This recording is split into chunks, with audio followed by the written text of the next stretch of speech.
Hi, this is Mike. I'm reading Robert Alter's translation of Exodus chapter 21. And these are the laws that you shall set before them. Should you buy a Hebrew slave, 6 years he shall serve, and in the 7th he shall go free, with no payment. If he came by himself, he shall go out by himself. If he was husband to a wife, his wife shall go out with him. If his master should give him a wife, and she bears him sons or daughters, the wife and her children shall be her master's, and he shall go out by himself.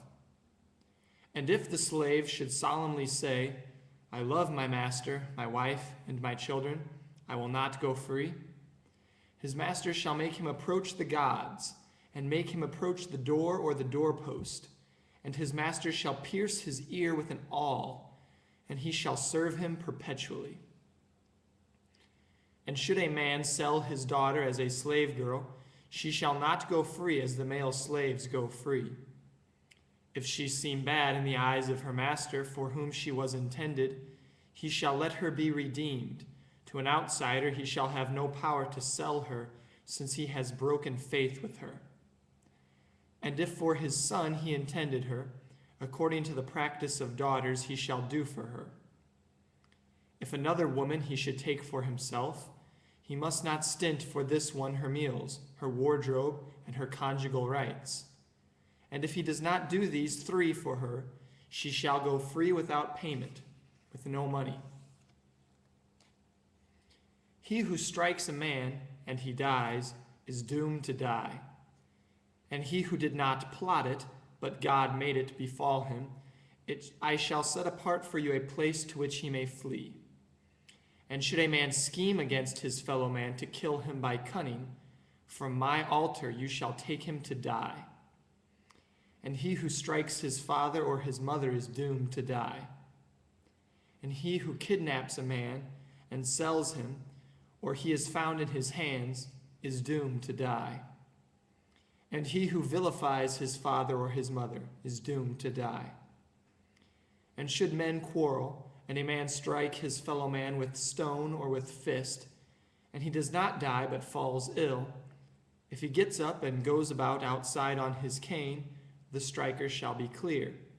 Only he shall pay for his loss of time, and he shall surely stand good for his cure. And should a man strike his male slave or his slave girl with a rod, and they die under his hand, they shall surely be avenged. But if a day or 2 they should survive, and they are not to be avenged, for they are his money.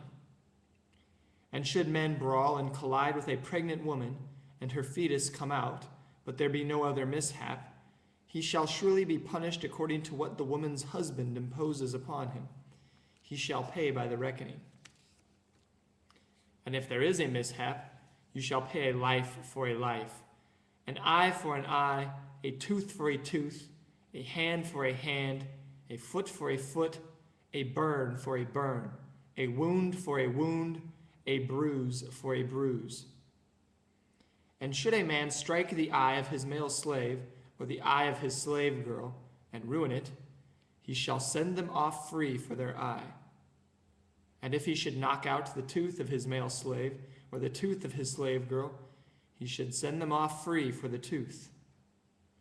And should an ox gore a man or a woman, and they die, the ox shall surely be stoned, and its flesh shall not be eaten, and the ox's owner is clear.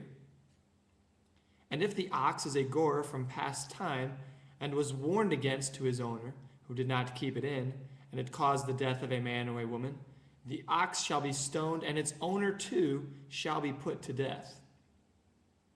If restitution be set for him, he shall pay for the redemption of his life whatever will be set for him.